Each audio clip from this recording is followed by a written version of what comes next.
The cracking sound echoed through the canyon, audible even over the thundering storm that had been pelting the mountain trail for the past hour. Lillian Zavala gripped the wooden bench of her covered wagon as it lurched sideways, her knuckles turning white with fear. The wagon teetered precariously on the narrow path carved into the mountainside, one wheel now hanging over the edge of a drop that seemed to descend into eternity. "Hold on." She screamed to her younger sister Amelia, who had been sleeping in the back among their belongings before the violent jolt threw her against the wagon's frame. The year was 1875, and the sisters were making their way from St. Louis to Tahlequah in the Cherokee Nation, Indian Territory, what would later become Oklahoma. Their father had died 6 months prior, leaving them with nothing but debts and heartache in Missouri. A distant cousin in Tahlequah had written, offering them a place to stay and promising work in the growing frontier town. Now, as the rain hammered against the canvas covering and the wind howled through the mountain pass, Lillian wondered if they would ever reach their destination. The left rear wheel had slipped off the path, and the rope securing their trunk to the wagon had snapped, causing the weight to shift dangerously toward the precipice. "Lily, we're going to fall," Amelia cried, her voice cracking with terror as she scrambled to grab onto something solid. Lillian fought with the reins, trying desperately to steady the team of horses, but they were panicking, sensing the unnatural angle of the wagon behind them. She could feel the vehicle sliding further with each passing second, the mud beneath the wheels offering no purchase. "Jump, Amelia." "Jump to the path," Lillian shouted over her shoulder, preparing to abandon the wagon herself. All their worldly possessions were in that wagon, but they meant nothing if it cost them their lives. Just as Amelia was crawling toward the driver's bench, the wagon slipped further, now hanging at an impossible angle. Lillian felt her body slide along the bench, the reins slipping from her rain-slicked hands. This was it, they were going over. A shout cut through the storm, followed by the pounding of hooves. Through the curtain of rain, Lillian glimpsed a rider approaching at breakneck speed along the treacherous path. The man leaped from his horse while it was still moving, landing with grace on the muddy trail beside their wagon.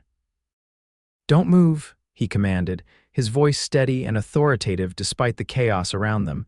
He was tall, his broad shoulders filling out a rain-soaked duster. A cowboy hat was pulled low over his eyes, but Lillian could see the determined set of his jaw as he quickly assessed the situation. Without hesitation, he grabbed the dangling rope that had snapped and looped what remained of it around his waist. With his other hand, he seized the wagon's frame and planted his boots firmly in the mud. "I've got it steady. Now climb out carefully," he shouted over the storm. Amelia moved first, crawling with agonizing slowness toward the driver's seat where Lillian sat frozen. "Miss, you need to move now," the cowboy urged, muscles straining as he used his body weight as a counterbalance to keep the wagon from tipping further. Lillian snapped out of her trance and helped Amelia climb past her. The younger girl jumped down to the path, landing in the mud but safe on solid ground. Now it was Lillian's turn. As she shifted her weight to climb down, the wagon groaned ominously. The cowboy's boots slid an inch in the mud before he regained his footing. "Jump now," he commanded. Lillian closed her eyes and leaped from the driver's seat just as the wagon gave a final creak. She landed hard on the path, turning in horror to see the cowboy still holding onto the vehicle as it threatened to drag him over the edge with it. With a swift movement that spoke of years of physical labor, he unwound the rope from his waist and threw himself backward, landing beside the women just as the wagon broke free completely and tumbled down the mountainside, crashing against rocks as it fell from view. For a moment, all three figures lay in the mud, the rain washing over them as they caught their breath. Lillian stared at their savior, who was now pushing himself up to a sitting position, checking that both women were unharmed. "Are you ladies all right?" he asked, removing his hat to wipe rainwater from his face. In that moment, Lillian saw him clearly for the first time. He was younger than she'd initially thought, perhaps in his late 20s, with striking green eyes that stood out against his tanned, weathered skin. His dark hair was plastered to his forehead by the rain. "Yes," Lillian managed, her voice barely audible over the storm. "Thanks to you, Mr. Garrett Quinn," he replied, extending a mud-covered hand. "Most folks just call me Quinn." "I'm Lillian Zavala," she said, taking his hand briefly. "And this is my sister, Amelia. You saved our lives, Mr. Quinn," he nodded, standing up and surveying the damage. "I reckon I got here just in time. Where were you ladies headed in this weather?" "Tahlequah," Amelia answered, her voice small and shaky. "Our cousin lives there." Quinn looked down the mountain where their wagon had disappeared, then back at the two women shivering in the rain. His expression softened. "Tahlequah is still a good day's ride from here," he said. "My cabin's about an hour back up the trail, not much, but it's dry and safe. You're welcome to take shelter there until this storm passes." Lillian hesitated. Accepting the invitation of a stranger, even one who had just saved their lives, went against everything her father had taught her about propriety. "We've lost everything," she said, more to herself than to him. "Not everything," Quinn corrected her gently.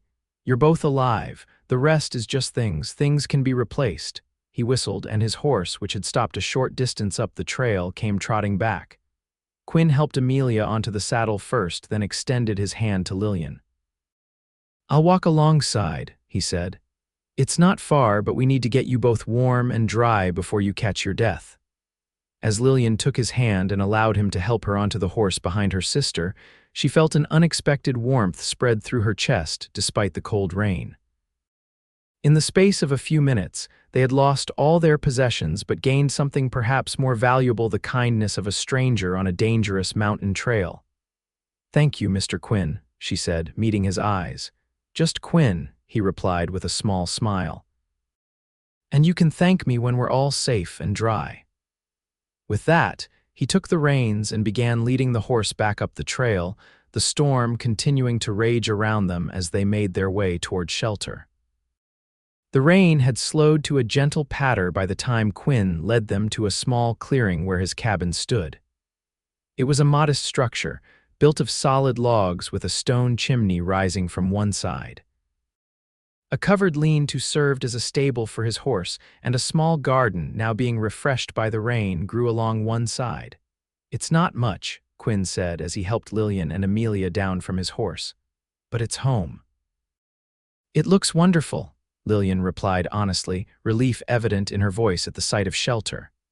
Quinn led his horse to the lean-to and quickly removed the saddle, rubbing the animal down with an old blanket before providing it with feed and water. Then he ushered the sisters toward the cabin's door. Inside, the single room was neat and surprisingly cozy. A stone fireplace dominated one wall, with a cooking area beside it. A sturdy wooden table with two chairs sat in the center, while a narrow bed was positioned along the far wall. Shelves lined another wall, holding books, tools, and provisions. A deer hide rug covered part of the plank floor, adding warmth to the space. "Please, make yourselves comfortable," Quinn said, immediately moving to the fireplace where embers still glowed from an earlier fire.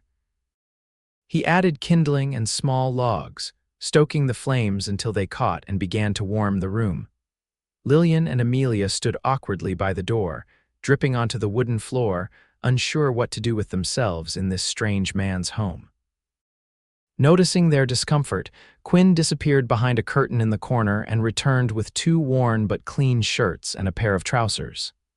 "You ladies need to get out of those wet clothes before you catch fever," he said, handing them the garments. "They'll be too big, but they're dry. I'll step outside while you change. There's a pot of coffee still warm on the hearth." Before either sister could respond, Quinn had slipped back out the door, closing it firmly behind him. Lillian looked at Amelia, whose lips were blue with cold. "He's right, we need to get dry." They quickly shed their sodden dresses and undergarments, hanging them near the fire to dry. Quinn's shirts hung like dresses on their frames, and Lillian had to roll up the trousers several times before they would stay on her waist. Amelia opted to use the second shirt as a makeshift dress, belted with a piece of rope they found hanging on a hook, Once dressed, Lillian called out, "We're decent, Mr. Quinn." The door opened and Quinn entered, now wearing a dry shirt himself, though his pants were still damp. He averted his eyes politely as he moved to the fireplace, stirring something in a pot suspended over the flames. "I was making stew when I heard your wagon," he explained. "Nothing fancy, but it's hot and filling." "You're very kind," Lillian said softly, settling Amelia in one of the chairs near the fire. "We can't thank you enough." Quinn shrugged, uncomfortable with the gratitude. "Any decent folk would have done the same. You were lucky I was close enough to hear the commotion."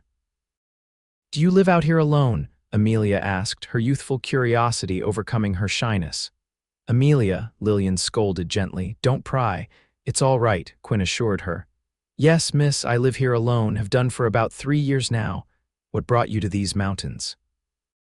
Lillian couldn't help asking, her own curiosity piqued. Quinn was silent for a moment as he ladled stew into 3 wooden bowls.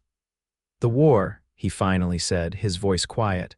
"After Appomattox, I found I couldn't settle back into town life. Too many people, too much noise. Out here, a man can hear himself think." Lillian nodded, understanding that like many veterans of the Civil War, Quinn had sought solitude to heal wounds that weren't visible to the eye. "You're heading to Tahlequah, you said." Quinn changed the subject as he handed each sister a bowl of stew and a spoon. "Yes," Lillian confirmed. "Our cousin Martha runs a boarding house there. She's offered us work and a place to stay." Quinn nodded thoughtfully. "I know the place." Tahlequah's grown quite a bit since the Cherokee settled there, becoming a proper town now. "Have you been there recently?" Lillian asked before taking a spoonful of the surprisingly delicious stew. "I go in for supplies every few months," Quinn replied, taking a seat on a stool near the fire. "Was planning to head that way next week, actually." Amelia and Lillian exchanged glances. With their wagon gone and all their possessions lost down the ravine, they had no way to complete their journey. "Mr. Quinn," Lillian began cautiously, "I know we've already imposed on your kindness, but I wonder if we might trouble you further." Quinn looked up from his stew, his green eyes meeting hers with an intensity that made her momentarily forget what she was about to say. "Go on," he prompted when she hesitated. "Would it be possible? That is, would you consider allowing us to accompany you when you go to Tahlequah?" Lillian asked, her pride making the request difficult.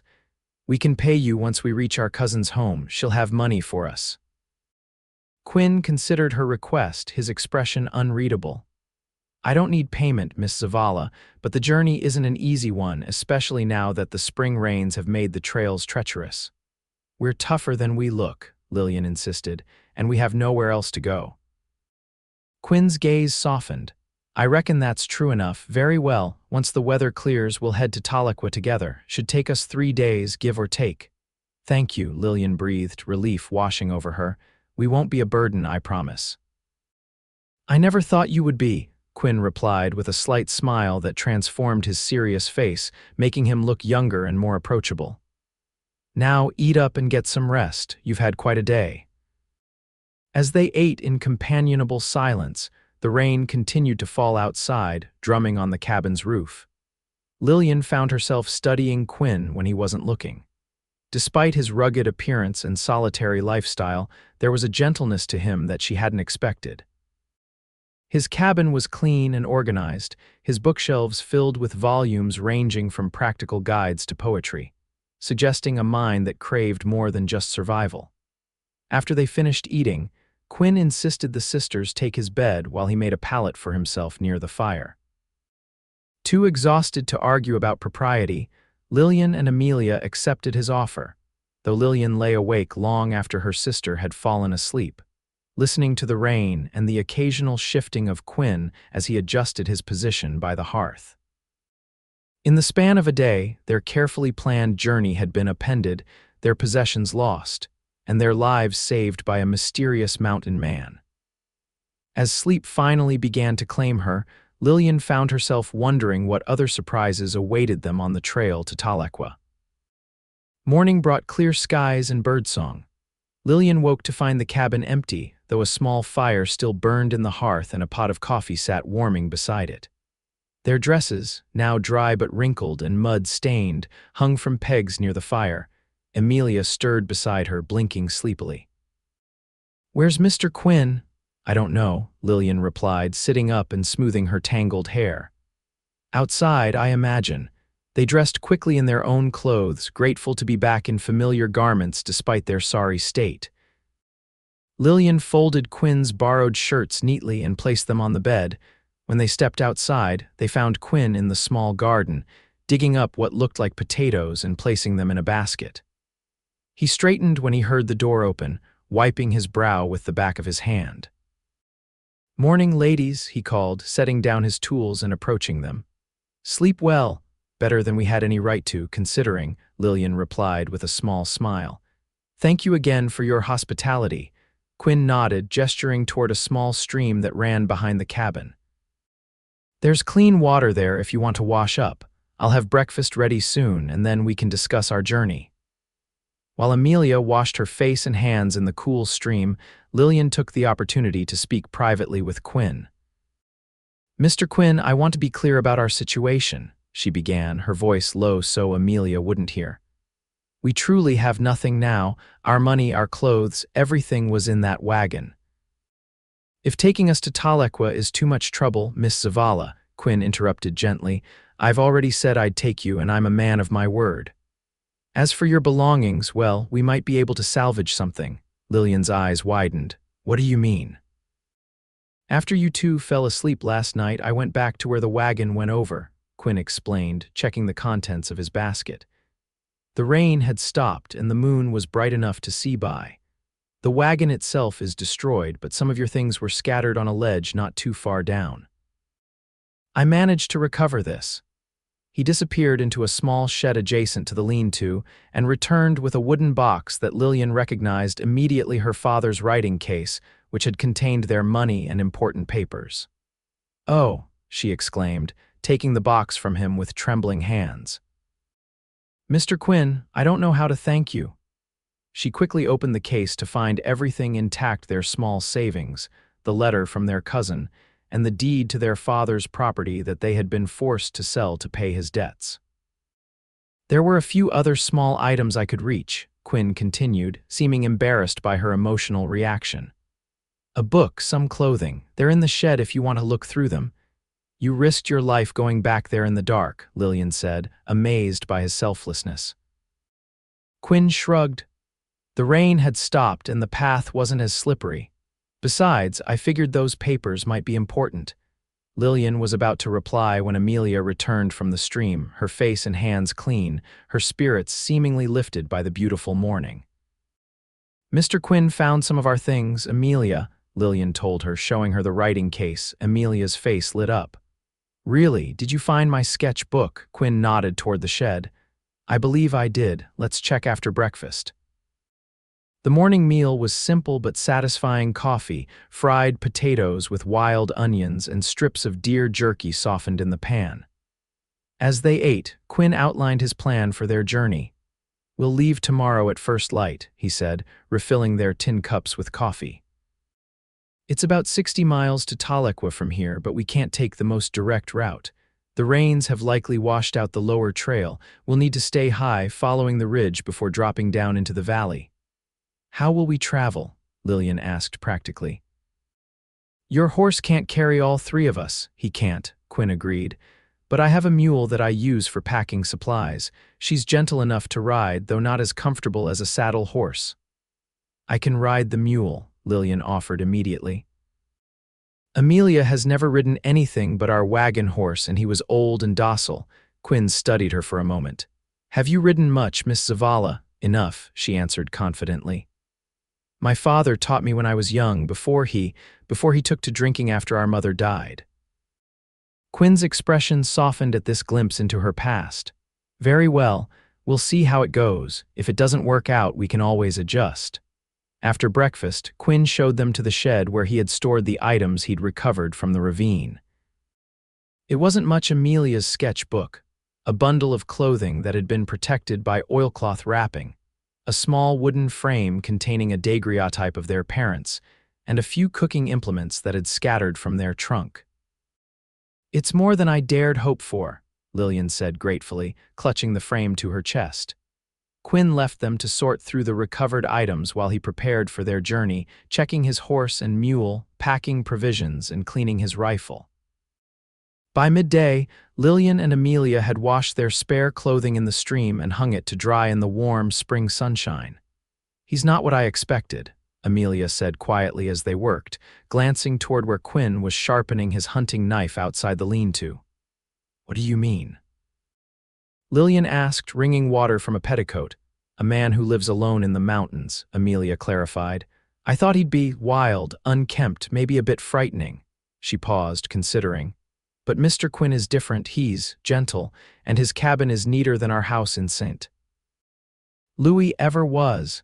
Lillian had noticed the same thing but hadn't put it into words. "He was a soldier," she reminded her sister. "Perhaps he values order from those days." "Perhaps," Amelia agreed, then added with a sly smile that Lillian rarely saw on her serious younger sister. "He's handsome too, don't you think?" Lillian felt heat rise to her cheeks. "Amelia, that's hardly appropriate." "Why not? I'm just making an observation," Amelia replied innocently. "And I've seen how you look at him when you think no one is watching." "I don't look at him any particular way," Lillian protested, though she knew it wasn't entirely true. There was something compelling about Garrett Quinn that drew her gaze when she least expected it. Amelia just smiled knowingly and returned to her washing, humming a tune their mother used to sing. That evening, Quinn surprised them by producing a rabbit he had snared earlier, which he stewed with wild herbs and some of the vegetables from his garden. As they ate around the small table, the conversation flowed more easily than the night before, with Quinn asking about their life in St. Louis and their plans for Tahlequah. "Our cousin Martha wrote that she needs help with her boarding house," Lillian explained. "I can cook and keep accounts, and Amelia is good with children. Martha has a young son who needs looking after while she manages the business." "What did your father do in St. Louis?" Quinn asked, passing Amelia a piece of cornbread he had baked in a covered pot nestled in the coals. Lillian's expression tightened slightly. "He was a furniture maker, quite skilled before the drinking took hold of him. After that, the business suffered. When he died, there were more debts than assets." Quinn nodded, understanding in his eyes. "Many men came back from the war changed. Some found their way back to themselves, others never did. Did you?" Amelia asked bluntly, earning a reproachful look from Lillian. "Find your way back to yourself, I mean." Quinn considered the question seriously. "Parts of me, yes. Other parts, well, they're still finding their way. That's why I'm out here, I suppose, giving those parts time and space."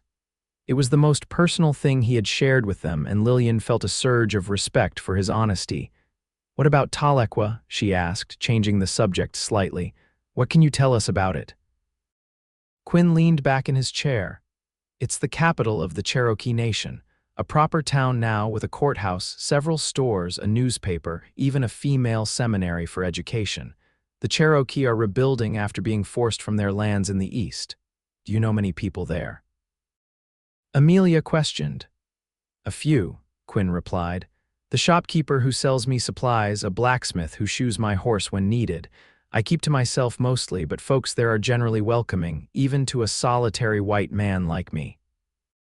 As the evening wore on and the conversation continued, Lillian found herself increasingly drawn to their quiet host.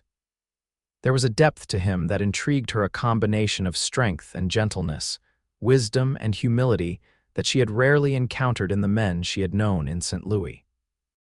When it came time to retire for the night, Quinn once again insisted that the sisters take his bed while he made do with a pallet on the floor. This time, Lillian protested. "We can't displace you from your bed for a second night, Mr. Quinn. It isn't right." "What isn't right is making guests sleep on the floor," Quinn countered firmly. "Please, Miss Zavala, I insist. I've slept in far worse conditions during the war. One more night on the floor won't hurt me." Recognizing that further argument would be fruitless, Lillian acquiesced. As she and Amelia settled into the narrow bed, Lillian found herself wondering what life had been like for Quinn during the war and in the years that followed. What sorrows had driven him to this solitary existence, and what strength had helped him maintain his kindness and honor despite them. She fell asleep pondering these questions, unaware that across the room Quinn lay awake as well, his thoughts occupied by the unexpected guests who had brought life and conversation back into his quiet cabin. Dawn broke crisp and clear over the mountains, bathing Quinn's small clearing in golden light. By the time Lillian and Amelia awoke, Quinn had already been up for hours, feeding and preparing the animals, packing supplies, and making a simple breakfast of cornmeal mush sweetened with a precious spoonful of honey. "It's a good day for traveling," he announced as they ate. "Clear skies, and the trail should be drying out nicely in the sun."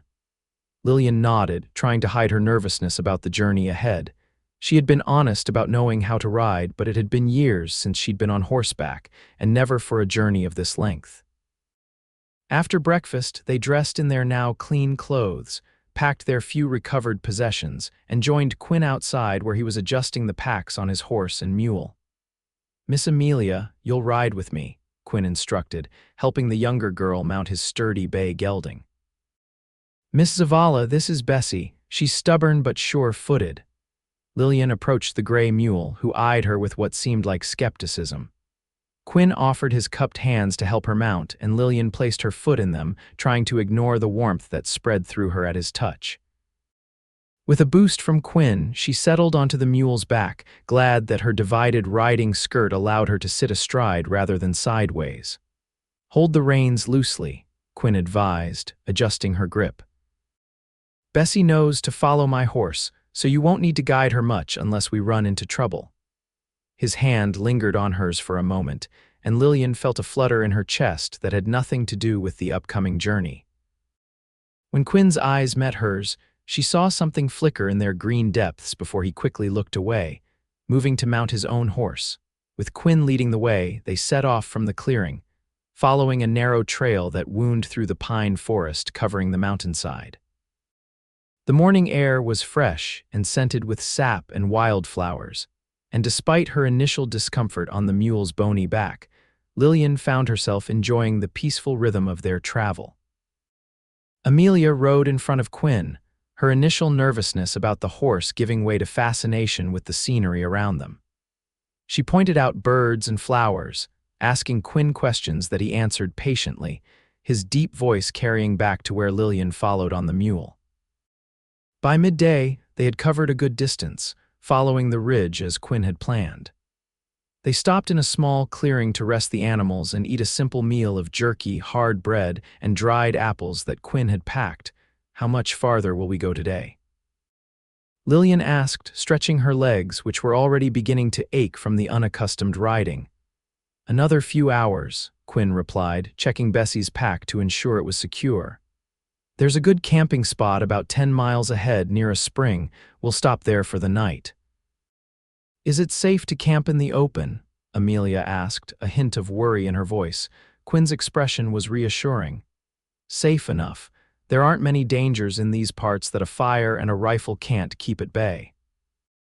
As they continued their journey that afternoon, the trail became more challenging, winding along the edge of steep drops that reminded Lillian all too vividly of their wagon accident.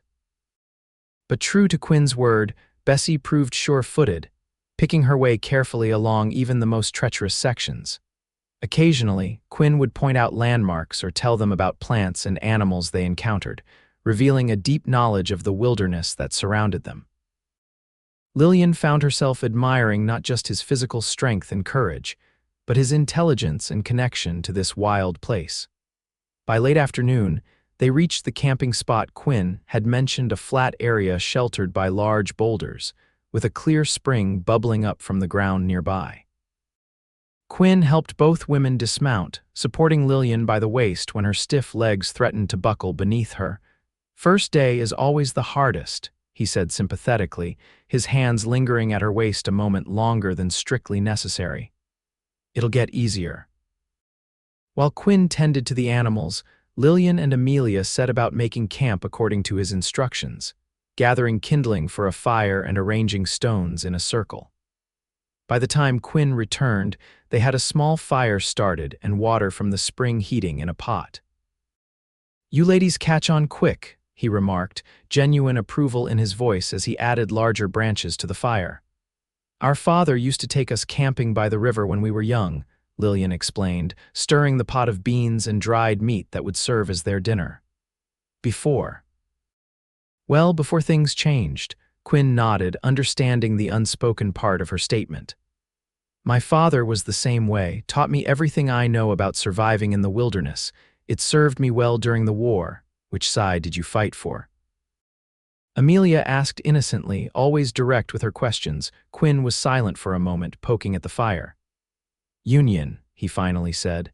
"Though I had friends who wore gray, war isn't as simple as choosing sides. Most men on both sides were just trying to survive and protect what they believed in." Lillian appreciated his measured response. Many veterans she had encountered in St. Louis were still bitter, nursing grudges that seemed to fester rather than heal with time. Quinn's perspective spoke to a wisdom beyond his years. As darkness fell, they ate their simple meal and talked, the conversation flowing more naturally with each passing hour. Quinn described his life before the war, growing up on a small farm in Illinois, learning carpentry from his uncle, dreaming of heading west even before the conflict erupted. Lillian shared stories of her mother, a schoolteacher who had instilled in both girls a love of books and learning. When it came time to sleep, Quinn unrolled blankets for each of them near the fire, positioning his own bedroll so that he lay between the women and the open side of their camp. "I'm a light sleeper," he assured them. "If anything approaches animal or human, I'll hear it." Despite the hard ground beneath her and the strange night sounds around them, Lillian fell asleep quickly, exhausted from the day's journey. She woke only once, in the darkest part of the night, to find Quinn sitting up, rifle across his lap, staring into the darkness beyond their camp. The firelight cast half his face in golden light, the other half in shadow, and Lillian found herself wondering what thoughts occupied him in these solitary night watches. As if sensing her gaze, he turned slightly, meeting her eyes across the dying fire. He didn't speak, but something passed between them in that silent moment, a recognition, perhaps, of kindred spirits. Both knew what it meant to shoulder responsibility, to protect others, to carry on despite loss. Lillian closed her eyes again, oddly comforted by that wordless exchange, and slept deeply until dawn painted the eastern sky with streaks of pink and gold. The second day of their journey proved more challenging than the first. The trail narrowed in places, forcing them to ride single file along precipitous drops. In one particularly treacherous section, a recent landslide had taken out part of the path, leaving barely enough room for the animals to pick their way across. Quinn dismounted to lead his horse through first, with Amelia clinging nervously to the saddle horn. Once they were safely across, he came back for Lillian and Bessie. "I'll lead her," he said, taking the mule's bridle. "Just stay calm and balanced in the saddle." Lillian nodded, trying to project a confidence she didn't entirely feel. As Quinn led Bessie forward, small rocks skittered down the slope beneath the mule's hooves. Lillian gripped the saddle tightly, her knuckles white with tension. "Easy," Quinn murmured, though whether to her or the mule, Lillian wasn't certain. They were halfway across when Bessie suddenly balked, sensing the unstable ground beneath her. The mule took a half step backward, dislodging more rocks that tumbled down the steep slope. "Bessie." Quinn's voice was firm but not sharp. "Forward, girl, that's it." The mule's ears flicked back and forth, but she responded to his calm command, taking a careful step forward. Lillian held her breath until they reached solid ground, exhaling only when Quinn helped her dismount with steady hands. "You did well," he told her, his eyes holding hers. "Not everyone keeps their nerve on that kind of trail." "I was terrified," Lillian admitted with a shaky laugh. "Courage isn't about not feeling fear," Quinn replied. "It's about moving forward despite it." It was a simple statement, yet something about the way he said it, as if sharing a truth he had learned through difficult experience, made it resonate deeply with Lillian. They continued on, the trail gradually descending toward a valley where a small river wound its way between rolling hills. By late afternoon, dark clouds had gathered on the horizon. and Quinn suggested they make camp earlier than planned to secure shelter before the rain hit. They found a suitable spot beneath a rocky overhang that would provide some protection from the elements. Working together, they quickly set up camp, collecting extra firewood to keep dry under the overhang and arranging their blankets in the most sheltered spot. The rain began just as they finished, large drops quickly giving way to a steady downpour that created a curtain of water at the edge of their shelter.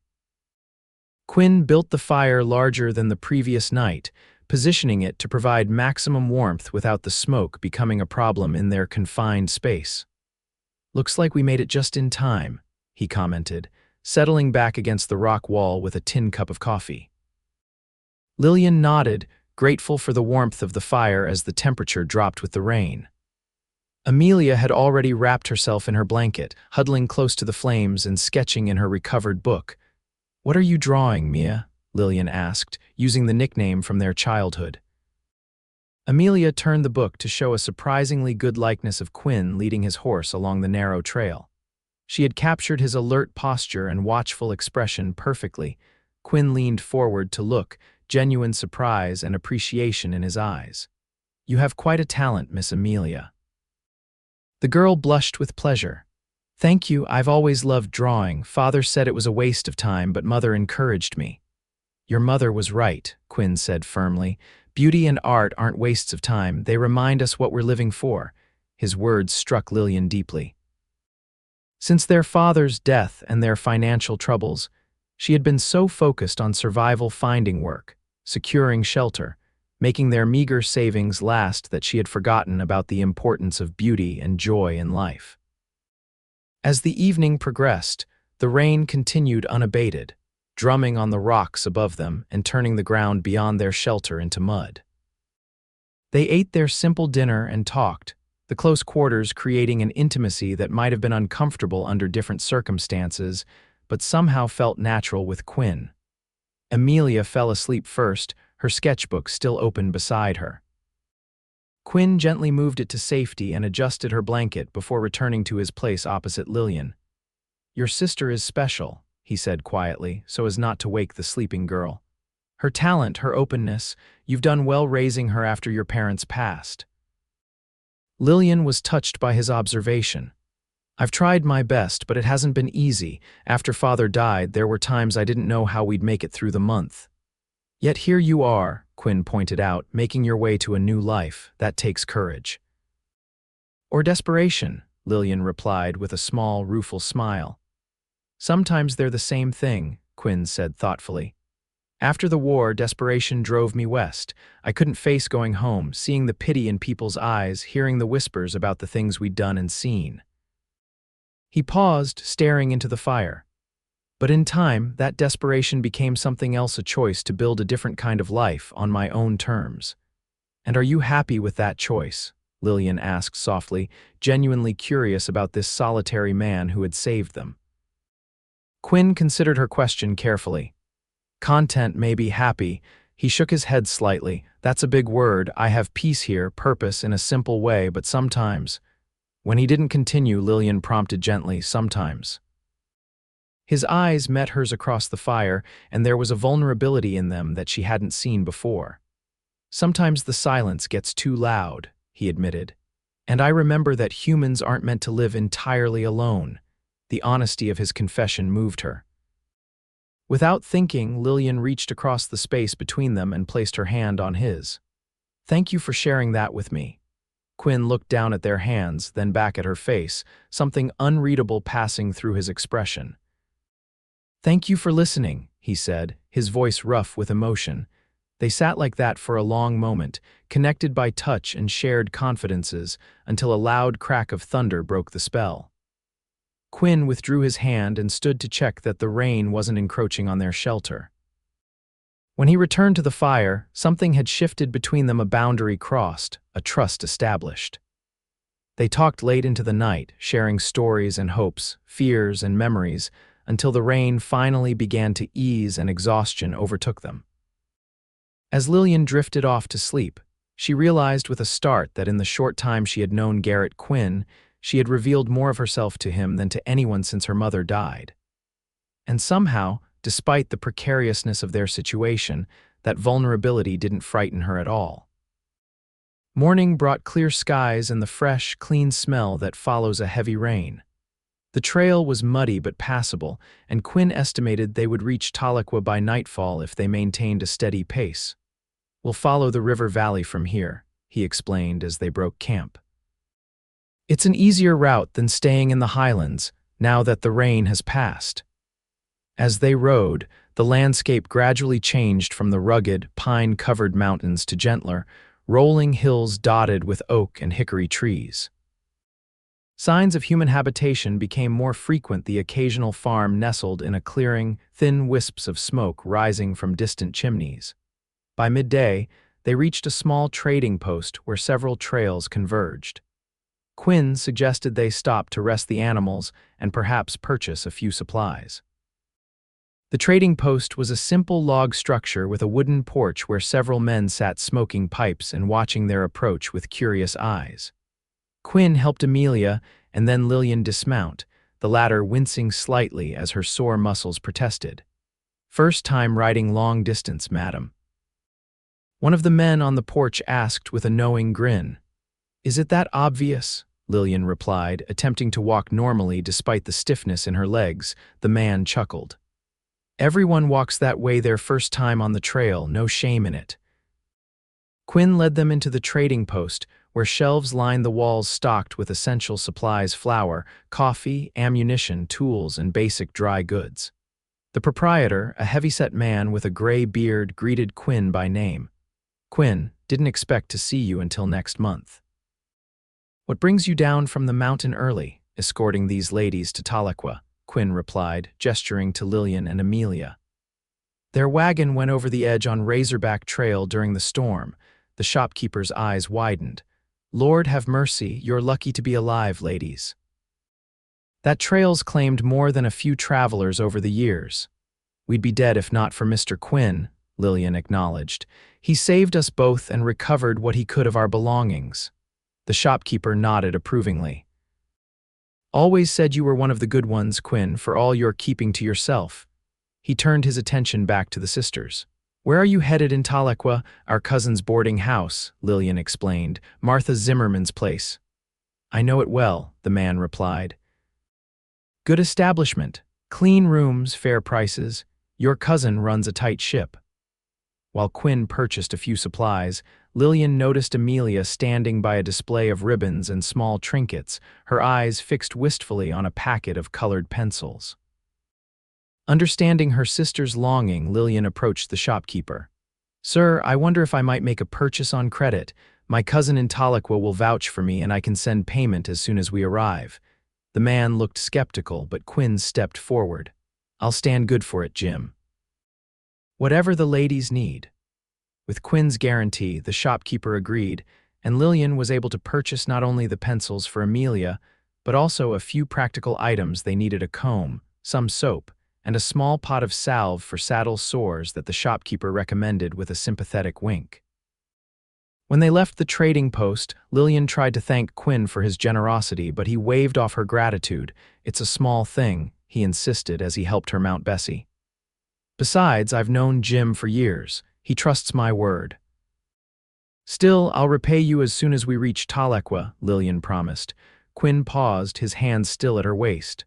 "Miss Zavala, I didn't help you expecting repayment." The sincerity in his voice touched her deeply. "I know," she said softly. "That's precisely why I insist on it." A small smile tugged at the corner of his mouth.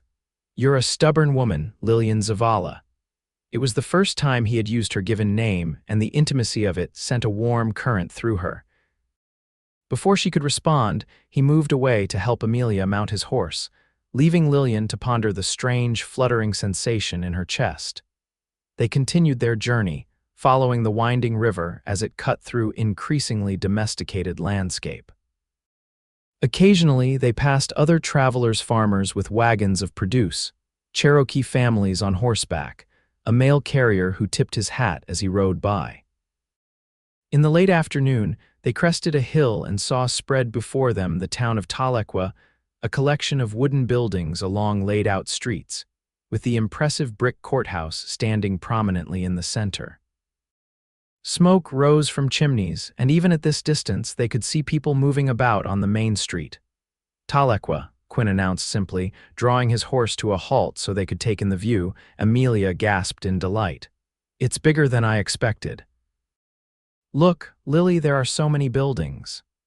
Lillian felt a conflicting rush of emotions, relief at reaching their destination safely, gratitude for Quinn's protection, and an unexpected reluctance to see their journey end. In the space of 3 days, this quiet, honorable man had become important to her in ways she hadn't anticipated. As they descended toward the town, Lillian found herself stealing glances at Quinn's strong profile, wondering what would happen when they reached their cousin's boarding house. Would he simply see them safely delivered and then disappear back into the mountains? The thought created an ache in her chest that surprised her with its intensity. The streets of Tahlequah were busy with evening activity as they rode into town, shopkeepers closing up for the day, families heading home for supper. A group of men gathered outside what appeared to be a saloon. Several people called greetings to Quinn, confirming his earlier comment that he was known in the town despite his infrequent visits. "Martha's place is this way," Quinn said, guiding them down a side street lined with neat wooden houses. "Just a few more blocks." The Zimmerman boarding house was a large, 2-story structure with a wide front porch and carefully tended flower beds. A painted sign hung from the eave, proclaiming "clean rooms, good meals" in bold letters. As they approached, a plump woman in her 40s emerged from the front door, wiping her hands on an apron. "Can I help you folks?" she called, then squinted in the fading light. "Lillian, Amelia, is that you?" "Cousin Martha," Amelia called back, excitement in her voice. Quinn helped both women dismount for the final time, and Martha rushed down the steps to embrace them. "Lord above, I was starting to worry," she exclaimed. "Your letter said you'd arrived days ago. What happened? And who is this gentleman?" In a rush of words, Lillian explained about the wagon accident and Quinn's rescue, while Martha's eyes grew wider with each detail of the story. "My stars," she breathed when Lillian finished. "You girls could have been killed, Mr. Quinn. I don't know how to thank you for saving my cousins." Quinn shifted uncomfortably under her effusive gratitude. "No need for thanks, madam. Anyone would have done the same." "Not anyone," Martha disagreed firmly. "Not everyone would risk their life for strangers, nor escort them safely across dangerous country." She straightened, decision made. "You must stay for supper at least, I insist, and I won't hear of you finding other accommodations tonight. I have a perfectly good room you can use." Quinn looked like he might refuse, but when his eyes met Lillian's, something in her expression seemed to change his mind. "That's very kind, Mrs. Zimmerman. I accept with gratitude," Martha beamed. "Excellent. Now let me show you girls to your room so you can freshen up. Mr. Quinn, if you'll stable your animals out back, my son Samuel can show you to your room afterward." As Quinn led the animals toward the stable behind the house, Lillian found herself watching him go, a strange tightness in her throat. Martha noticed her gaze and raised an eyebrow but said nothing as she ushered her cousins inside. The boarding house was clean and comfortably furnished, with a large common room where several guests sat reading or talking quietly. Martha led them upstairs to a small but pleasant room with 2 narrow beds. "It's not fancy," she apologized, "but it's yours for as long as you need it. The washroom is at the end of the hall. I'll have hot water brought up so you can bathe properly after your journey." When Martha left to arrange their bath, Amelia collapsed onto one of the beds with a sigh of contentment. "We made it, Lily, and isn't Cousin Martha nice, just as Mother always said?" "Yes," Lillian agreed absently, her mind still on Quinn and the uncertainty of what would happen next. "You're thinking about him, aren't you?" Amelia asked perceptively, Lillian startled. "Who? Mr. Quinn, of course," Amelia replied with exaggerated patience. "You've hardly taken your eyes off him since we reached town." "That's ridiculous," Lillian protested, though she felt heat rising to her cheeks. "I'm simply grateful for his help." Amelia's knowing smile said she wasn't fooled. "If you say so." "But I think it's more than gratitude, and I think he feels the same way." Before Lillian could formulate a response, Martha returned with news that their bath was ready.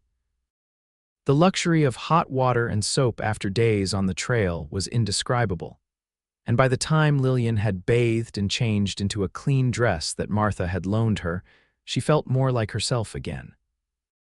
Downstairs, they found Quinn in the dining room, freshly washed and wearing a clean shirt, though his trail-worn coat and trousers were the same.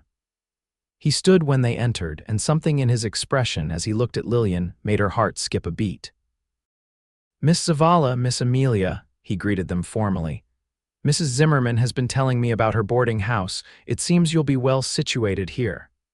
"Thanks to you," Lillian replied, taking the seat he pulled out for her at the table. Dinner was a pleasant affair, with Martha serving a hearty meal of fried chicken, biscuits, and vegetables from her garden. The other boarders, a schoolteacher, a clerk from the courthouse, and an elderly widow joined them, curious about the new arrivals and their dramatic journey. Quinn spoke little during the meal, but Lillian noticed how attentively he listened, his green eyes missing nothing. Occasionally their gazes would meet across the table, and each time that strange flutter returned to her chest. After dinner, Martha's 10-year-old son Samuel convinced Amelia to play a game of checkers in the common room, while Martha excused herself to see to the kitchen. Quinn and Lillian found themselves alone on the front porch, watching as twilight deepened into night over Tahlequah. "So," Quinn said after a comfortable silence, "you've reached your destination safely." "Thanks to you," Lillian replied, turning to face him. "I don't know how we can ever repay you, Mr. Quinn." "Garrett," he said quietly. "My name is Garrett, and as I've said, no repayment is necessary." "Garrett," Lillian repeated, testing the name on her tongue. It suited him strong but not harsh. Another silence fell between them, this one charged with unspoken thoughts and feelings. Finally, Quinn Garrett spoke again. "I should be heading back to my cabin tomorrow."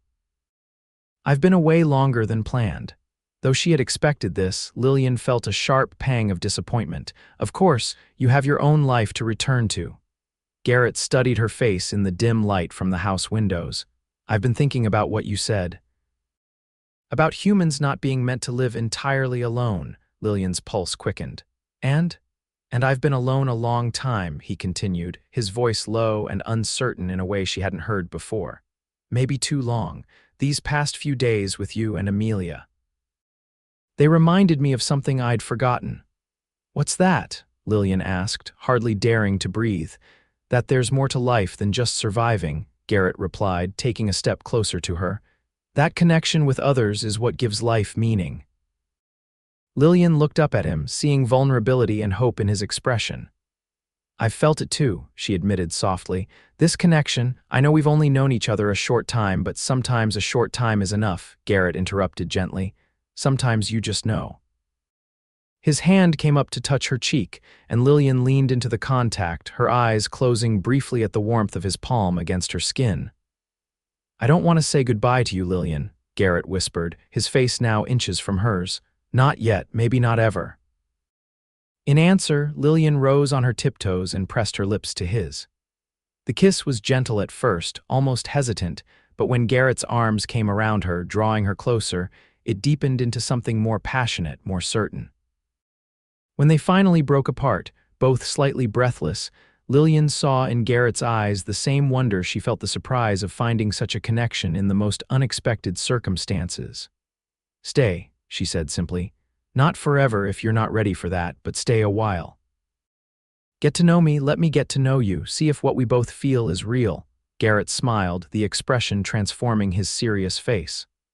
"I already know it's real," he said, tucking a strand of hair behind her ear, "but I'll stay for as long as you'll have me." As they stood on the porch of the boarding house, the stars emerging above Tahlequah, Lillian marveled at the strange workings of fate. A broken wagon rope on a dangerous mountain trail had led her not to disaster, but to a new beginning and perhaps, if they were both brave enough to take the chance, to love. The days that followed took on a rhythm unlike anything Lillian had experienced before. Each morning, she and Amelia would help Martha prepare breakfast for the boarders. Then Lillian would tend to the accounts and correspondence while Amelia watched Martha's son Samuel and helped with household tasks. In the afternoons, Garrett would appear, sometimes bearing small gifts, a bouquet of wildflowers, a particularly interesting stone he thought Amelia might like to sketch, once even a small carved wooden bird that he had made himself. "You never mentioned you were a carver," Lillian said, turning the exquisite little bluebird over in her hands. Garrett shrugged, looking pleased at her obvious delight. "My father taught me, said it was important to create beauty as well as practical things." "It's beautiful," Lillian told him sincerely. "You have a gift." His smile, once so rare, came more easily now. "I have many gifts these days," he said, his eyes holding hers meaningfully. A week into their stay, Martha pulled Lillian aside after breakfast. "That man of yours has been coming around every day," she observed, her expression knowing. "Seems to me he's not in any hurry to head back to his mountain cabin." Lillian felt a blush rise to her cheeks. "He's not my man, Cousin Martha." Martha replied skeptically. "Tell that to your face when he walks through the door, and his for that matter." She patted Lillian's arm affectionately. "I'm happy for you, dear. After all you've been through, you deserve someone good. And that Quinn fellow, for all his solitary ways, is a good man. Anyone can see that." That afternoon, Garrett took Lillian for a walk around Tahlequah, showing her the courthouse, the newspaper office, and the small church where services were held on Sundays. As they strolled, he greeted various townspeople by name, introducing Lillian with an unmistakable pride in his voice. "You know more people here than you let on," Lillian observed as they left the general store where the proprietor had chatted with them at length.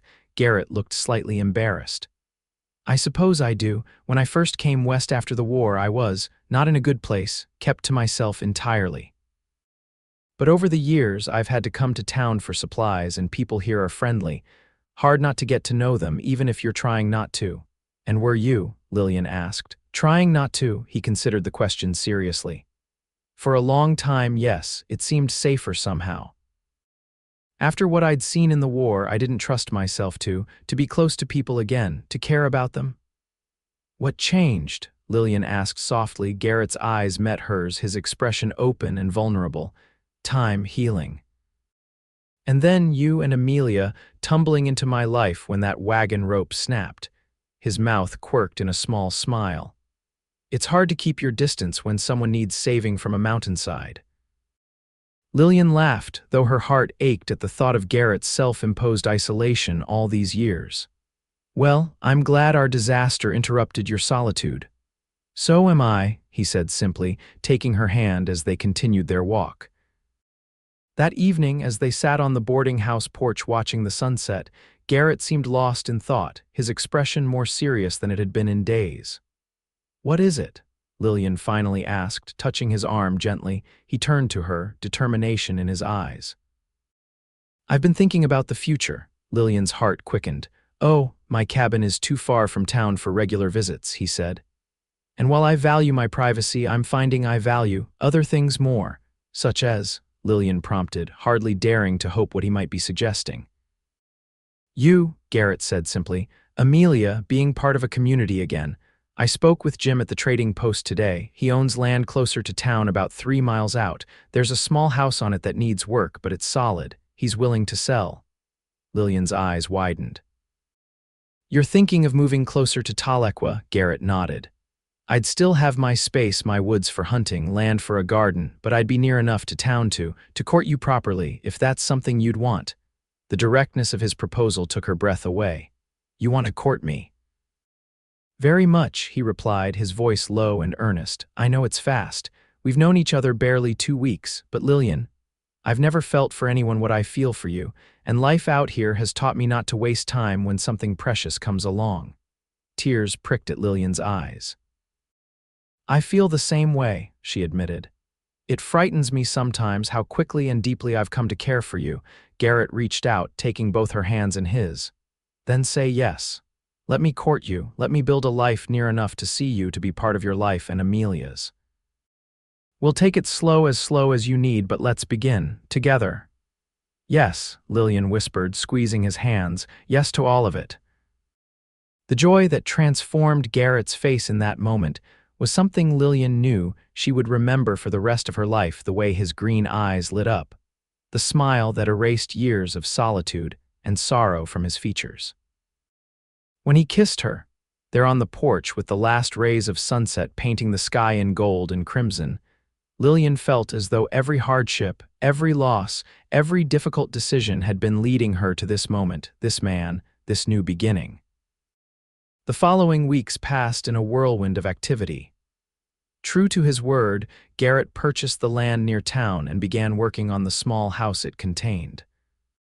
Lillian and Amelia settled into their roles at the boarding house, earning their keep and saving what they could from the small wages Martha paid them. On Sundays after church, they would ride out to Garrett's new property, Lillian and Amelia taking turns on a gentle mare that Martha had loaned them.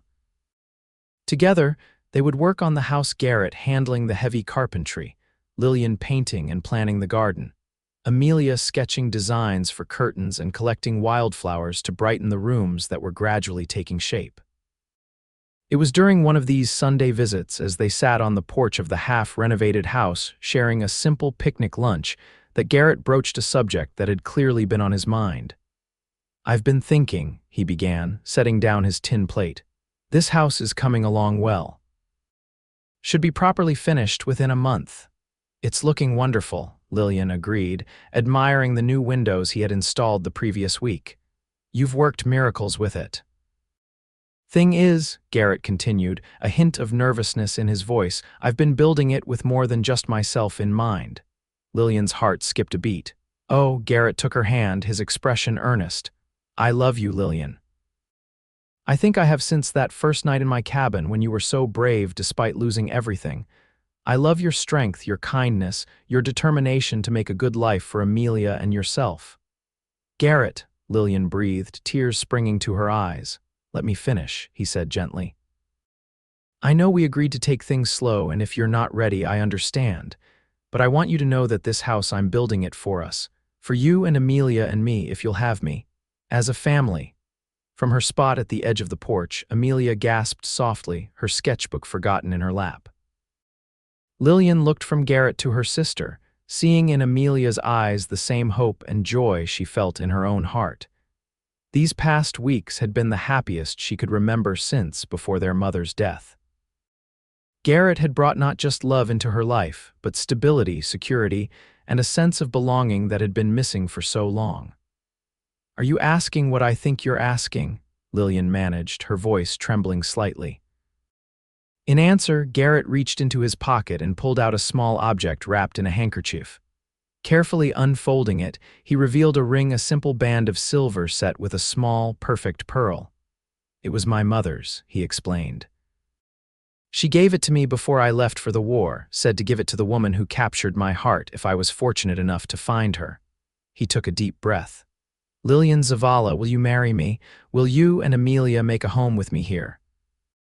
Amelia was on her feet now, barely containing her excitement as she watched her sister's face. "Yes," Lillian said, her voice strong and certain despite the tears sliding down her cheeks. "Yes, Garrett Quinn, I will marry you." As he slipped the ring onto her finger, Garrett's own eyes glistened with emotion. "I promise to spend every day making you both happy, to protect you, provide for you, and love you for all my days." Amelia couldn't contain herself any longer. She rushed forward, throwing her arms around both of them. "Does this mean you'll be my brother now?" she asked Garrett. He laughed, wrapping an arm around the girl's shoulders. "Something like that, family at any rate." "I've always wanted a brother," Amelia declared, beaming up at him. "Especially one who can carve and build things and knows all about the wilderness." As Lillian watched her sister and her fiancé together, a profound sense of rightness settled over her. From the moment that Wagon rope had snapped on the mountain, sending them teetering at the edge of disaster, fate had been leading them here not to an ending, but to a beginning. A new life, a new family, forged from courage and kindness and the willingness to open their hearts to unexpected possibilities. The wedding took place 6 weeks later on a perfect autumn day when the trees around Tahlequah were ablaze with color. It was a simple ceremony in the town's small church. attended by Martha and her son, the various boarders who had become friends, and a surprising number of townspeople who had come to know and respect both Garrett and Lillian in the short time since their arrival. Amelia served as Lillian's maid of honor, proudly wearing a new dress that Martha had helped her make for the occasion. Jim from the trading post stood as Garrett's best man, jovially claiming credit for selling the land that sealed the deal. When the minister pronounced them husband and wife, and Garrett leaned down to kiss his bride, a cheer went up from the assembled guests that could have been heard clear across town. The celebration afterward was held at Martha's boarding house, where tables had been set up in the garden and decorated with wildflowers and colorful autumn leaves. There was music from a local fiddler, dancing on the lawn, and enough food to feed twice their number, thanks to Martha's generous hospitality. As the afternoon light began to fade, Garrett found Lillian standing slightly apart from the festivities, watching Amelia twirl in a dance with Samuel. "Happy, Mrs. Quinn?" he asked, slipping an arm around her waist. The name sent a thrill through her. "More than I can say," she replied, leaning into his embrace. "I keep thinking about that day on the mountain, how close we came to not having any of this." Garrett nodded soberly. "I think about that too. What if I hadn't been hunting in that area that day? What if I hadn't heard the wagon? But you were, and you did," Lillian said, turning in his arms to face him. "And now here we are." "Here we are," he agreed, his eyes reflecting the golden light of sunset. "Beginning our life together." As twilight deepened into evening, the newlyweds bid farewell to their guests and departed for their new home, Amelia riding ahead on the mare while Garrett and Lillian followed in a small wagon borrowed for the occasion. The house that had been a work in progress just weeks before was now a proper home, with curtains at the windows, furniture that Garrett had either made or purchased secondhand from townspeople, and a garden that would yield vegetables come spring. A second bedroom had been added for Amelia, with a window looking out over the forest that bordered their property. As Garrett carried Lillian over the threshold, a tradition he had insisted upon, Amelia darted ahead of them, eager to show her sister the surprise she and Garrett had prepared. The main room was lit with lanterns, casting a warm glow over the space. On the wall above the fireplace hung a framed drawing Amelia's work, but more detailed and accomplished than anything she had done before. It showed the three of them on horseback, riding together along a mountain trail with the landscape of their new home visible in the distance. "Do you like it?" Amelia asked anxiously. "Garrett helped me frame it properly." "Oh, Mia," Lillian breathed, touching the frame with reverent fingers. "It's perfect, the most beautiful wedding gift I could imagine." Garrett squeezed her hand. "There's one more surprise, show her, Amelia." The girl grinned and led them to her bedroom, where on the wall hung another frame, this one containing the sketch she had made of Garrett leading his horse along the treacherous mountain trail the day after their rescue. "To remember where our family began," Amelia explained. "Garrett said we should never forget that day because it brought us all together." Lillian felt tears well in her eyes. He's right, and this is the perfect way to remember it. Later, after Amelia had gone to bed in her new room and the house had settled into nighttime quiet, Lillian and Garrett stood on their porch, looking up at the stars that seemed especially bright in the clear autumn sky. "I never thought I'd have this," Garrett confessed quietly. "After the war, I was so lost. The things I'd seen, the friends I'd lost, it all seemed too much to bear. I came west thinking I'd live out my days alone on that mountain, and somehow that seemed right. Like penance, maybe, for surviving when others didn't." Lillian leaned her head against his shoulder, understanding the weight he had carried all these years. "And now," he said, turning to face her, his expression solemn yet peaceful. "Now I understand that the greatest honor I can do those who didn't make it home is to live fully. To love deeply, to create something good in this world." His hand came up to caress her cheek. "You and Amelia, you've given me that chance to build something good. We'll build it together," Lillian promised, rising on tiptoes to kiss him, day by day. 5 years passed, bringing changes both to Tahlequah and to the Quinn family. The town grew steadily as the Cherokee Nation established itself more firmly in the territory, with new businesses opening and more settlers arriving each year. Garrett's carpentry skills became increasingly in demand, leading him to open a small workshop in town where he crafted furniture, repaired wagons, and taught Amelia the finer points of wood carving when she visited after school. Lillian, with her head for figures and organization, had taken over the management of Martha's boarding house when her cousin decided to move to Kansas City to be near her married son.